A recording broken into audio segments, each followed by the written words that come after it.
kolmetuuri lugude saatmine G-tuuris.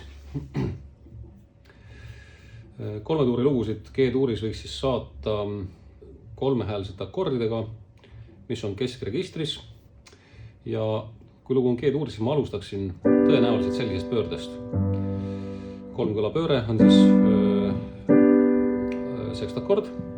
Ja mis pärast? Sellepärast, et see on kõige paremini kõlavas saateregistris. Võis ka siit alustada, aga näiteks see läheb juba võib-olla natukene kõrgeks. Ehk siis sellest, variant on ka siit alustada. Ehk siis G-tuuri ma mängin kogu aeg selles pöördes.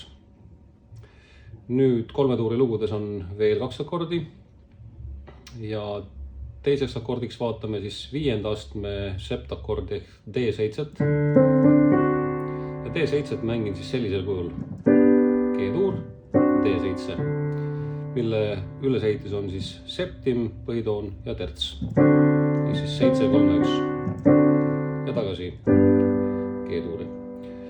Ja kolmas akord on C-tuur ehk 4. aste ja C-tuuri siis tasub mängida siit täitsa põhikujus. Ja näitelooks on siis Aleksandri valss ja kõlab ta siis meil sedamoodi.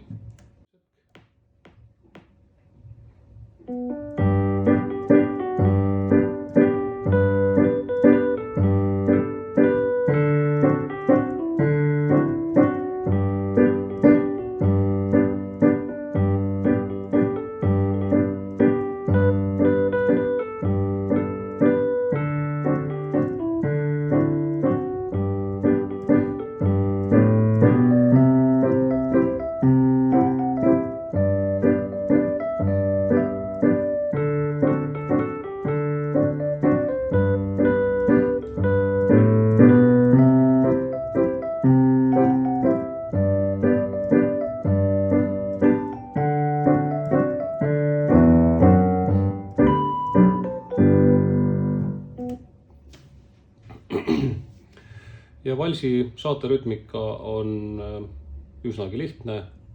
Bass, akord, akord. Nüüd bassist rääkides, praegu mängisin bassi suhteliselt lihtsalt, hoides põhiliselt ainult põhitooni.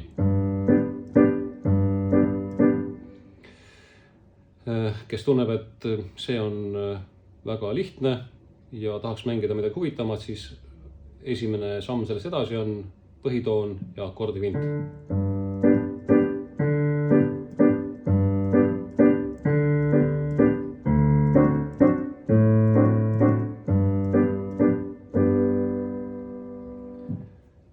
Ja sealt edasi on veel muidki samme, võib mängida veel akordi helisid, mingid bassikäike, aga sellest võib olla mõni teine kord.